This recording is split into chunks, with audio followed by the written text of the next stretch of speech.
Hello, welcome to Challenge Network of Kenya YouTube channel. My name is Irene Bondi. Today we are here with Charlene Tunai and we're going to talk about all you need to know about albinism. Welcome to today's show. Hi guys, my name is Charlene. You can call me Sha. So today I'm here basically to teach you or to talk to you about albinism. I wish I had someone to engage with, though you guys, I believe you're watching me and you'll engage with me on the comments, right? So what is albinism? Albinism is, I want to say albinism is me. But yeah, I am a person with albinism. I have albinism. So if you meet anyone who looks like me, basically not my facial features, but who has this skin type, that person has albinism. So albinism is a genetic condition that is caused by lack of melanin. Basically, if I'm to go deeper scientifically, we do have cells. You and I have cells that produce the melanin pigment. That's why you see the people who are dark, we call them the dark melanin, or they have melanin girls, and then there are those the light skin, the brown girls, the brown guys, and then there are the Wazungus and the Indians and the Chinese and the British, So the kind of melanin that your skin produces gives you your skin color. But then our skin, my body decides does not generate melanin, does not produce melanin. So the melanin producing cells, they're called the melanin. It's not there. So the melanin producing cells actually fail to produce melanin. So I do not have any kind of melanin on my skin. There are two types of albinism. There is the ocular albinism and the oculocutaneous albinism. So ocular albinism is very hard to track. It's very hard to see. I don't know if any one of you amekutana na mtu mwenye ako na macho ya green. This person has good melanin and then ako na macho ya green. Nadhani maybe ni amevaa lenses. Sasa zingine hajavaa lenses ama ako na macho ya brown-ish sana kama hii yangu. Ama akona hazelnut kama hizi zangu, ama anakaa macho papo hivi, ama anakaa macho na waka hivi, like lighting kama inaingia ndani, inakaa glassy majimaji. This person has albinism. Watu wengi hawajui, hata yeye mwenyewe anaweza kuwa amekosa kujua, lakini mtu ako na albinism but ina affect macho peke yake. Cells zake za macho ndio haziproduce melanin, so the eye cells don't produce melanin. Only that it affects the eyes.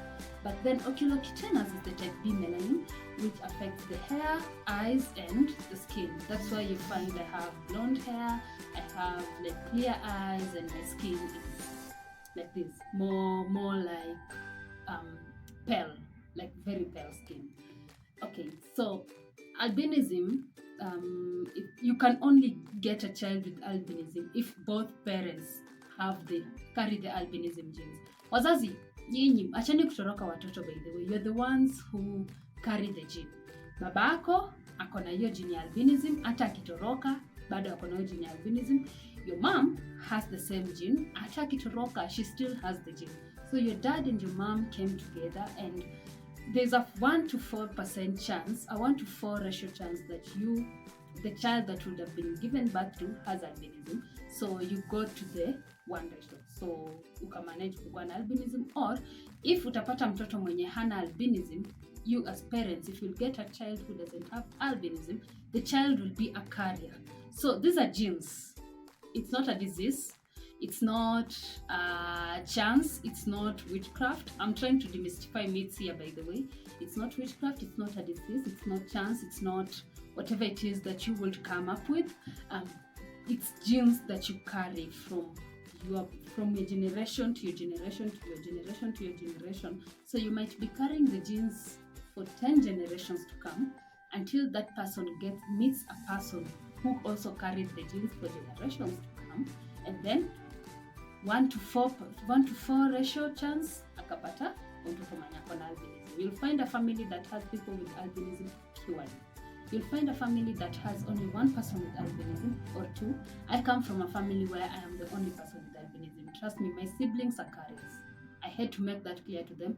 They're carriers because my parents were carriers and I have albinism. So for people who have albinism, parent who have albinism, they'll get a child with albinism. If one parent has albinism, the other doesn't, and is not a carrier, they will get children without albinism, but they will be carriers. And if one parent has albinism, the other is a carrier, you might still have the 1:4 ratio of getting a child with albinism. That's one image. Oh, this is the third class. So I talked about albinism, what it is. I talked about the types of albinism, and then I've told you how albinism occurs. So then I'm going to skin care, eye care. These are very, very important for people with albinism. I'll start with eye care. So I'm not wearing glasses right now because ni usiku, plus mi umeona vitu usiku. Na hakuna light inaniingia kwa macho. But anyway, for every single person with albinism doesn't have melanin in their eyes. And that means most of them, not all of them, most of them are short-sighted. You do not go forcing people to wear glasses because huoni mbali, so you keep forcing people to wear glasses. No. Kuna watu wengine wenye wako fully sighted. The only thing that affects them is light. They're not short-sighted, they're fully sighted like any other person, but the light only affects them. So unapata anavaa tu light yenye iko photochromatic to keep the sun from getting into their eyes because there's no melanin. As normal people, I don't want to use the name normal, but as people who have melanin in their eyes, light ikiingia kwa macho yenyu, it bounces back. Before it gets to the retina, it bounces back. So yetu ikiingia, inaingia kabisa. That's why you see people with albinism wakisquint. Even light skins. No, even normal people, by the way. Light ikiingia kwa macho, mtu mwenye huwa anasumbula na light, ikiingia kwa macho, anasquint. Instead of it bouncing back, anasquint. So imagine that light getting into your eyes and then you are a bit short-sighted. So you can actually relate if you struggle with light. The moment light inaingia kwa macho, you don't see far. You're literally short-sighted. So that's why unahitaji glasses. So imagine light ikiingia kwa macho and then you're also short-sighted. So that means huoni anything. Utapata mtu anatembea hivi, ana struggle and all that. That's why you need glasses.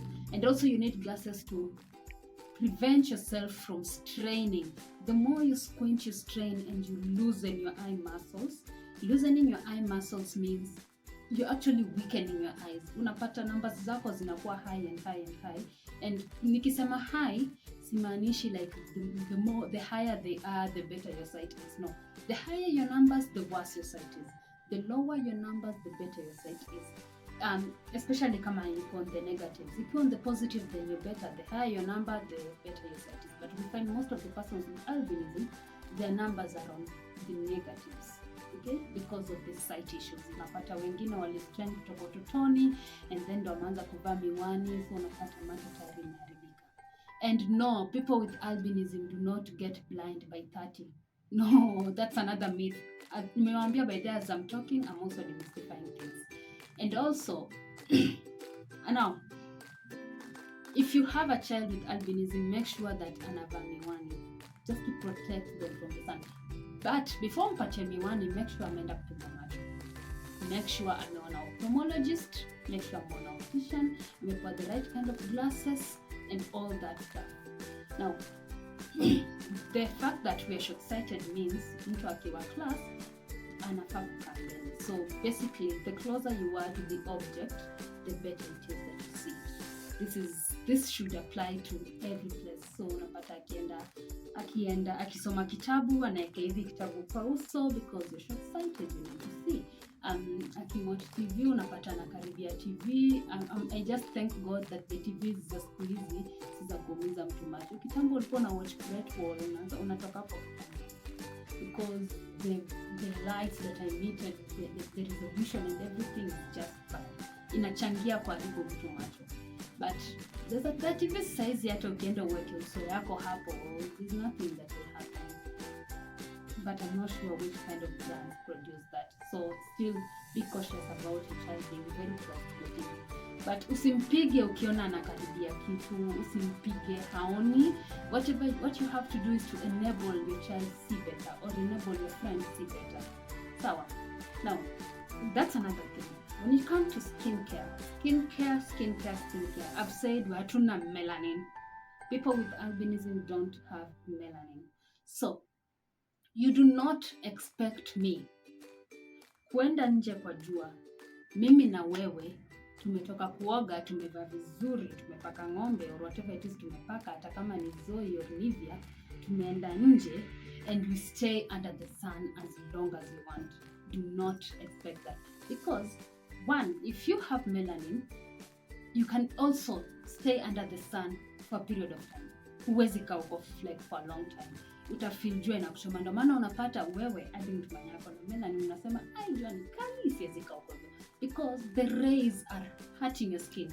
So if the rays are hurting your skin, you as a light-skinned person, you as a dark-skinned person, or just anybody else, if the rays, UV rays are hurting your skin and you have melanin, imagine how it is for us who don't have melanin. Melanin is what protects your skin, by the way. It protects your skin from skin cancer. So the fact that you do not have melanin, the fact that you as a person with albinism don't have melanin, means you cannot be exposed to the sun. And I'm not saying about the disease that ukienda kwa jua unakufa. No. I'm just saying there are other ways that can help you go to the sun. So one, sunscreen. Now that hauna melanin, you need sunscreen. Sunscreen is just a temporary melanin, very temporary, but it helps.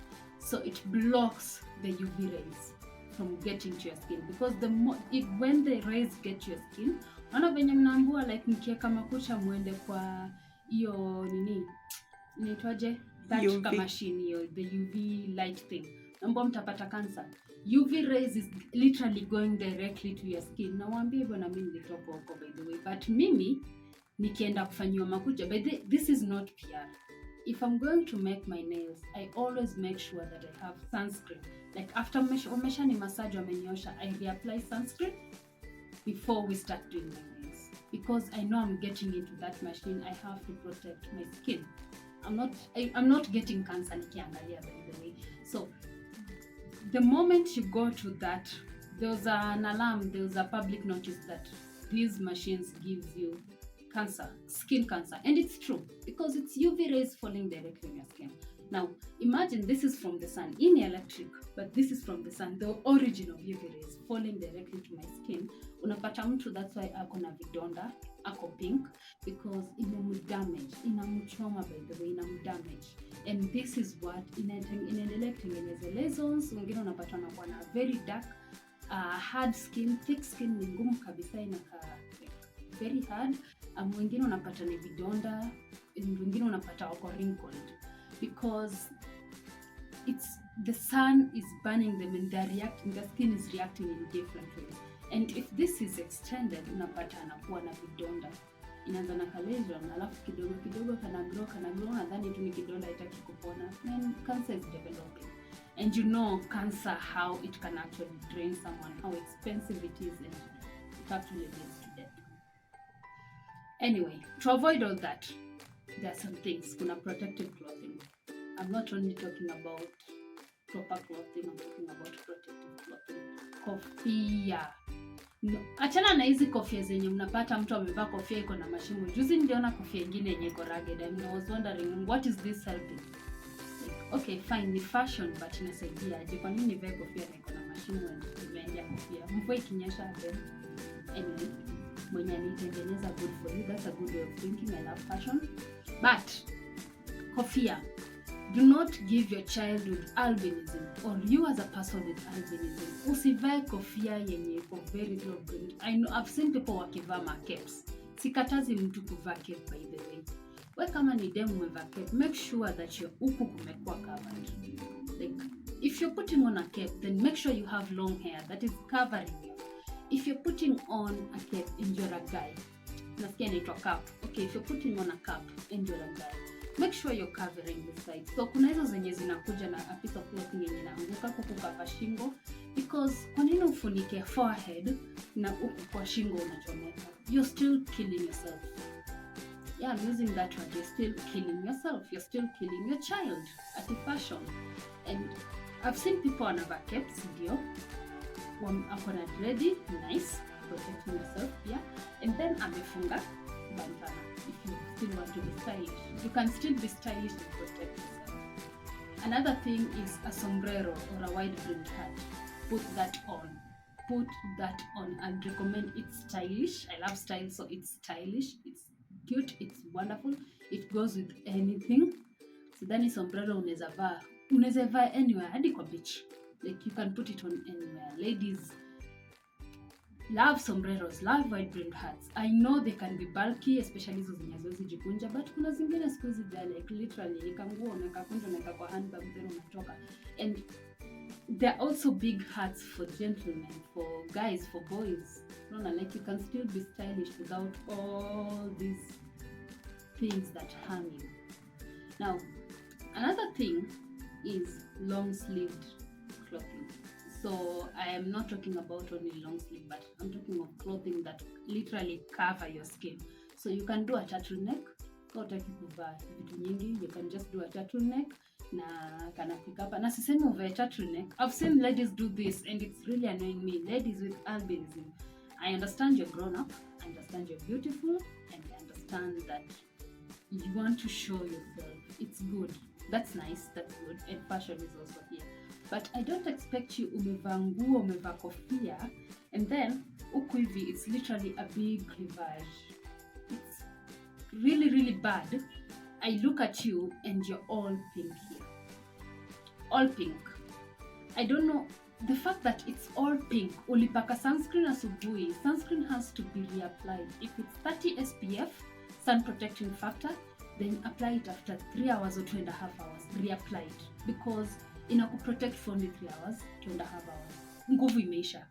So you wasn't expect ama umeva paka 50, you reapply after 4.5 hours, 5 hours. 60, 5.5 hours, 6 hours.